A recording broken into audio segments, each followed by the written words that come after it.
No olvides darle like y suscribirte a nuestro canal. Hay días que se sienten raros desde el principio, y hay otros que solo se vuelven raros cuando miras atrás y te das cuenta de que algo no encaja. Esto que voy a contar me pasó hace poco, y aunque no fue aterrador en el sentido clásico, me dejó una inquietud que todavía no logro sacudirme, porque literalmente ese día gané varias horas de tiempo, o al menos eso es lo único que parece explicar lo que ocurrió. Tengo 34 años, soy hombre y vivo en una zona rural. Aquí las cosas funcionan diferente a la ciudad. Por ejemplo, no tenemos recolección de basura a domicilio. Uno mismo tiene que llevarla al basurero municipal, que está a varios kilómetros. El horario es bastante específico. Los miércoles abre de 1:30 de la tarde a 5:30 y los sábados de 9 de la mañana a 4 de la tarde. Fuera de eso, el lugar permanece cerrado con candado. Ese miércoles yo tenía el día libre. No tenía nada urgente que hacer, así que decidí aprovechar para llevar la basura y sacarme eso de encima. Recuerdo claramente haber pensado que era buena idea hacerlo ese día para no perder parte del sábado. Cargué las bolsas en el auto y manejé hasta el basurero sin ningún contratiempo. Cuando llegué, todo parecía normal. La entrada estaba abierta, el portón corrido y el encargado estaba ahí, como siempre. Es un tipo amable, de esos que disfrutan conversar. Tiré la basura y nos quedamos charlando un rato. Él suele hablar de proyectos de hazlo tú mismo, de cosas que arma con materiales que rescata del basurero. Comentamos un par de ideas, nada fuera de lo común. Todo parecía completamente normal. Pero apenas me subí al auto para irme, algo cambió. Mientras manejaba por el camino de salida, empecé a sentirme raro. Una sensación extraña, como si me hubiera bajado la presión. Me sentía mareado, liviano, desconectado. No era ansiedad ni cansancio, era otra cosa. Por precaución orillé el auto, apagué el motor y respiré profundo un par de veces, tratando de recomponerme. Fue entonces cuando miré el reloj del estéreo del auto. Marcaba las 11 de la mañana. Me quedé mirándolo varios segundos, convencido de que estaba fallando. Pensé que tal vez se había desconfigurado. Saqué el celular del bolsillo y revisé la hora. 11 de la mañana exactos. Sentí un escalofrío inmediato. Mi primer pensamiento fue que estaba confundido, que quizá había perdido noción del tiempo. Pero eso no tenía sentido. El basurero no abre a esa hora, ni siquiera cerca. Y yo estaba absolutamente seguro de haber estado ahí, de haber hablado con el encargado, de haber tirado la basura. Decidí dar la vuelta. El basurero estaba a menos de 1 kilómetro. Literalmente no habían pasado ni 5 minutos desde que me fui. Regresé por el mismo camino, con una sensación de nudo en el estómago que crecía con cada metro.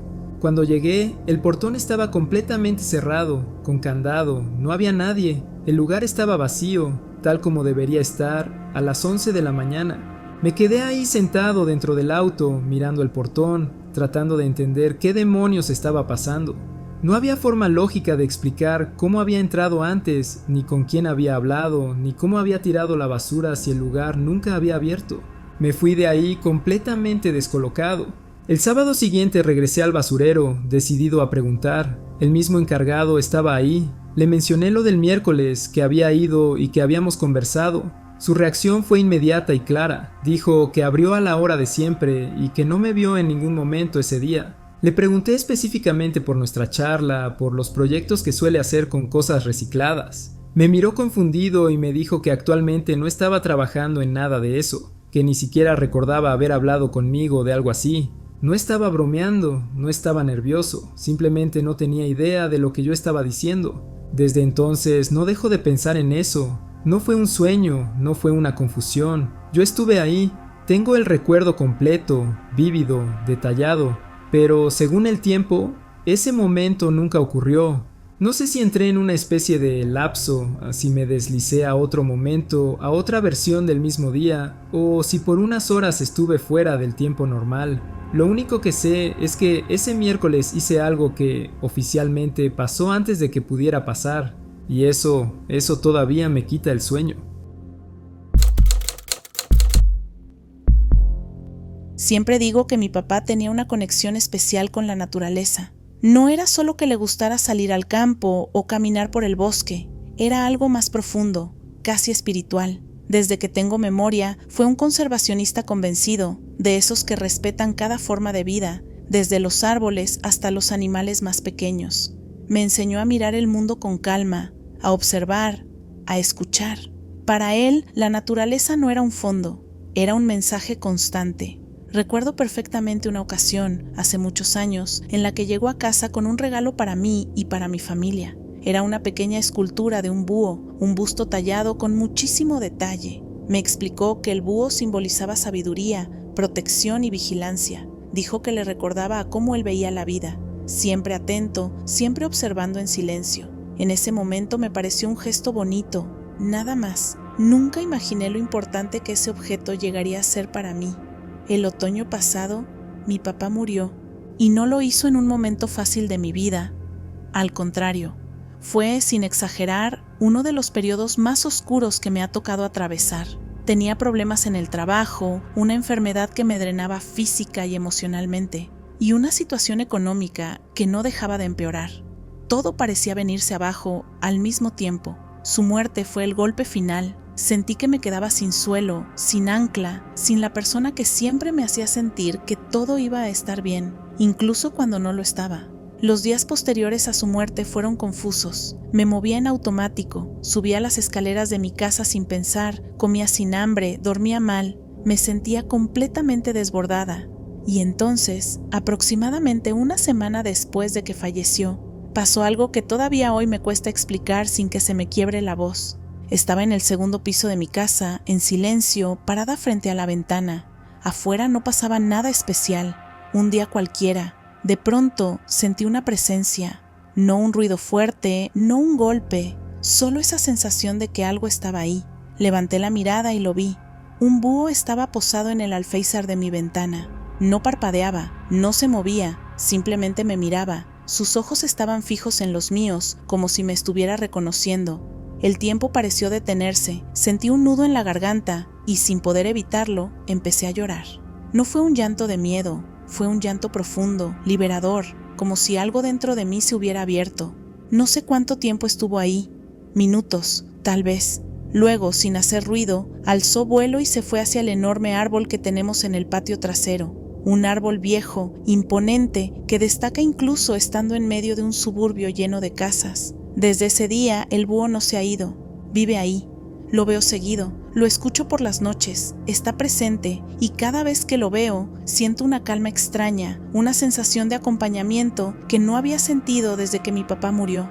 Para muchos puede sonar absurdo, incluso ridículo, pero para mí no lo es. Yo sé lo que sentí, yo sé el momento exacto en el que apareció, yo sé cuánto lo necesitaba. Creo, de verdad, que es él.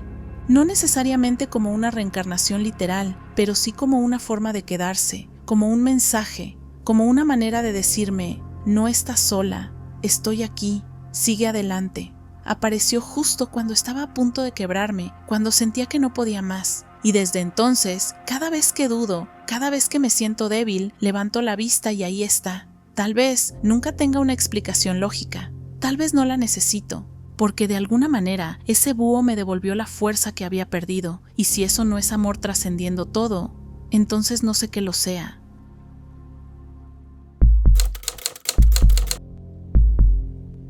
Tuve la enorme fortuna de tener a mis abuelos conmigo hasta bien entrados mis 30. No solo estuvieron presentes, sino que fueron una parte fundamental de mi vida. Éramos muy cercanos, de esos vínculos que no se explican con palabras. Mi abuelo, en especial, fue un hombre extraordinario, fuerte, sabio, tranquilo. Mi amor por él sigue intacto incluso hoy.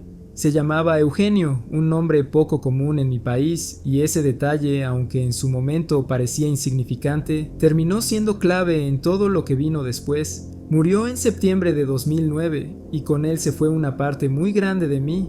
Pasaron unos 6 meses desde su muerte, cuando me tocó vivir uno de los peores episodios físicos de toda mi vida. Me dio un cálculo renal, no uno cualquiera, sino uno de esos que te rompen.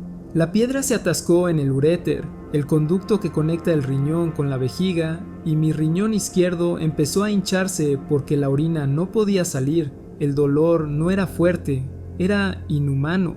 No hay una escala real para describirlo. Era constante, profundo, insoportable.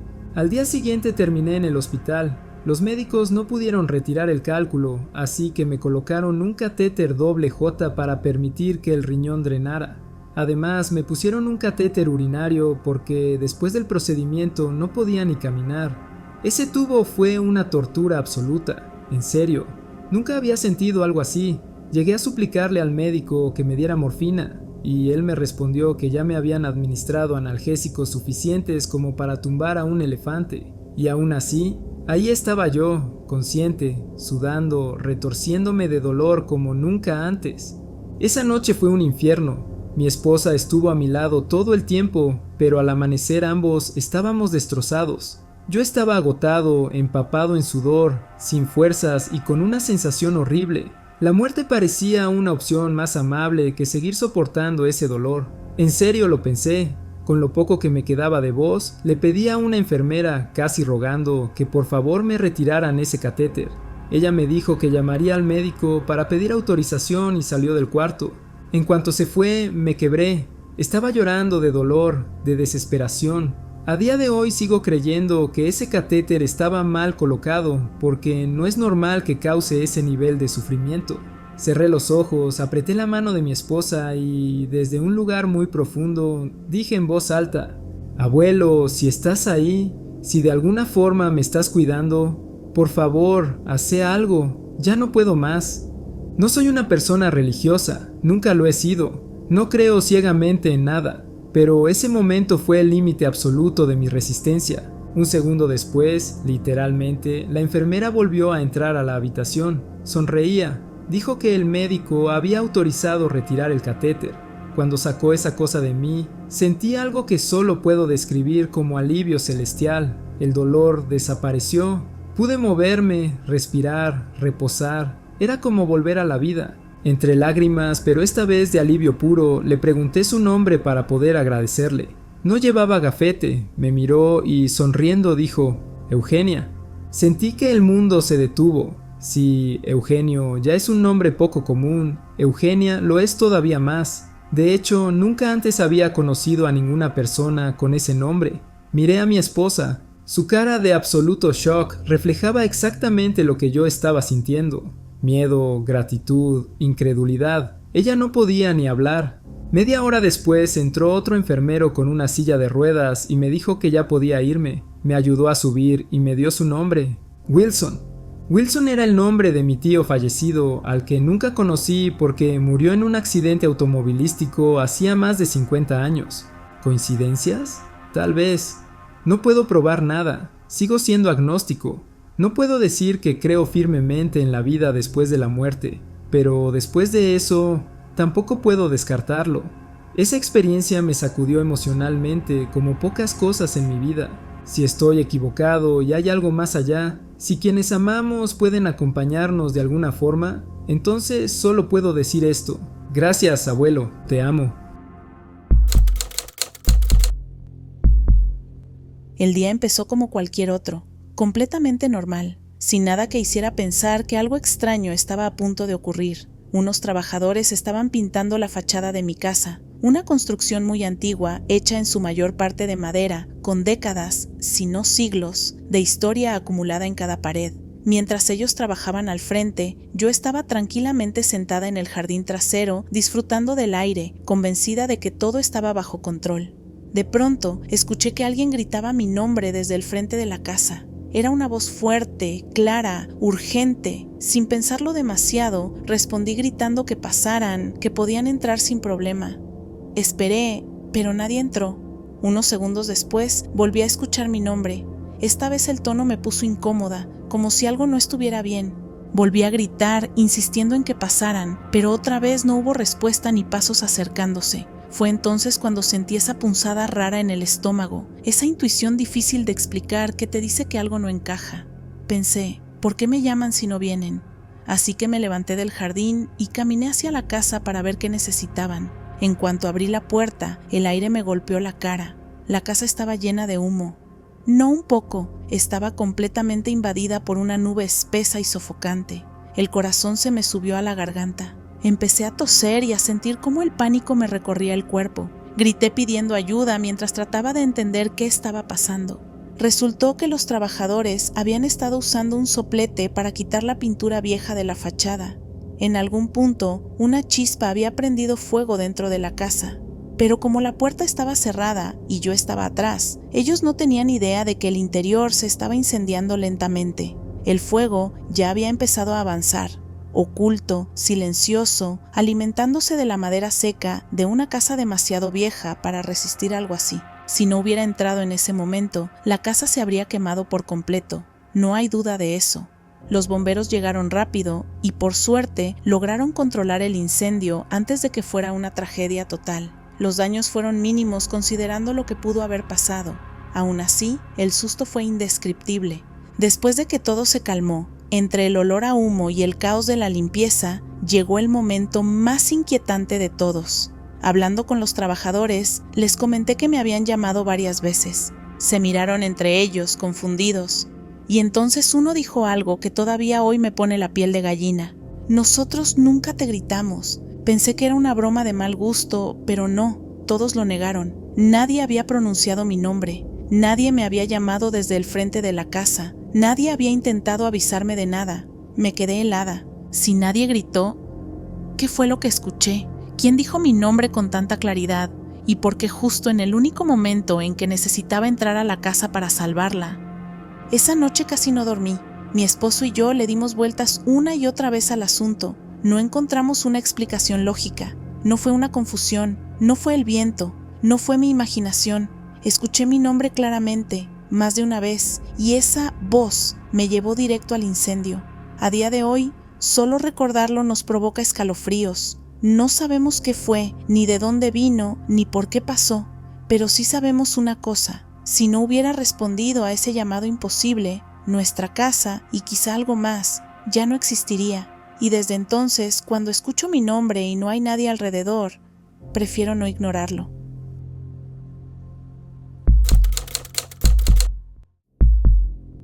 Era ya entrada la tarde, ese momento extraño del día en el que la luz empieza a cambiar y todo se vuelve más silencioso. Yo estaba completamente solo, sentado en la cúpula de mi vehículo durante guardia. No había movimiento alrededor, no había radio sonando, no había voces humanas cerca. Nada fuera de lo normal, hasta que escuché algo, una voz, clara, directa, tan cercana que parecía estar a menos de 1 metro de mí. ¡Ayúdame! Me quedé congelado. No fue un susurro ni un eco distante. Sonó como si alguien estuviera justo a mi lado, hablándome al oído. Giré la cabeza de inmediato, escaneé el área, miré alrededor del vehículo. No había nadie, absolutamente nadie. Pensé que tal vez me había imaginado algo, que el cansancio me estaba jugando una mala pasada. 1 minuto después volvió a suceder. ¡Ayúdame! ¡Ayúdame! Esta vez la voz sonó incluso más cerca. Sentí un escalofrío recorrerme la espalda. Me levanté, caminé alrededor de la parte superior del blindado, revisé cada rincón visible. Nada. El área estaba despejada. Empecé a pensar que alguien me estaba tomando el pelo, que era una broma pesada de mal gusto. Pasaron 2, tal vez 3 minutos de silencio, y entonces por tercera vez la voz regresó. ¡Ayúdame, Yasuoku! Ahí ya estaba realmente molesto. Bajé del vehículo de un salto, furioso, y grité al aire. ¡Ya basta, imbéciles! Dejen de joder o les voy a patear el trasero. No obtuve respuesta. Frente a mí, en el centro del perímetro defensivo nocturno, había un pequeño árbol, a unos 30 pies de distancia, rodeado de un poco de pasto. Nada más. Mientras caminaba hacia ahí, noté algo extraño en el suelo, una forma irregular entre la hierba. Cuando me acerqué, el corazón casi se me sale del pecho. Era un hombre, uno de los soldados de otro vehículo. Estaba tirado en el suelo, inconsciente, con las rodillas encogidas contra el pecho, completamente inmóvil. Corrí hacia él y empecé a gritar pidiendo al médico. En cuestión de minutos llegaron refuerzos y lo evacuaron de emergencia en helicóptero hacia un hospital de base. Sobrevivió. 3 semanas después regresó y me dio las gracias. Me dijo que literalmente le había salvado la vida. Durante todo ese día se había sentido débil, mareado, pensó que solo tenía gripe, pero no era gripe, era malaria. Mientras caminaba hacia su propio vehículo, ni siquiera se dirigía al mío, los quistes en su hígado reventaron. El dolor fue tan intenso que cayó al suelo inconsciente al instante. Lo más perturbador vino después. Me dijo que no recordaba haber pedido ayuda, no recordaba haber hablado, de hecho, no recordaba casi nada de ese momento.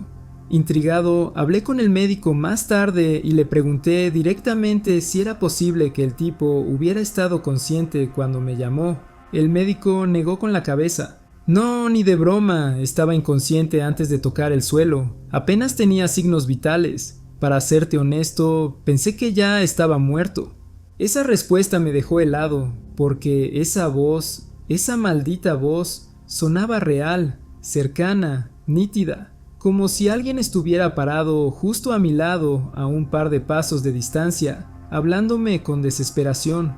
Hasta el día de hoy no tengo una explicación, no sé qué fue lo que escuché, no sé de dónde vino, solo sé que gracias a esa voz imposible, un hombre sigue con vida, y eso es algo que jamás voy a poder olvidar.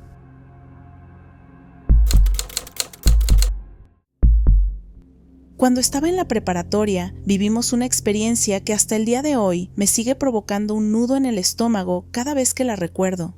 En ese entonces, nuestra perrita quedó embarazada después de cruzarse con el perro del vecino. No fue algo planeado ni pensado, ninguno de nosotros tenía la más mínima experiencia con partos, crías o reproducción canina. Todo era completamente nuevo, y siendo honestos, estábamos más emocionados que preparados. Una noche, pocos días antes de que ella diera a luz, tuve un sueño extremadamente vívido. No fue un sueño normal, de esos confusos o borrosos. Fue claro, detallado, perturbador.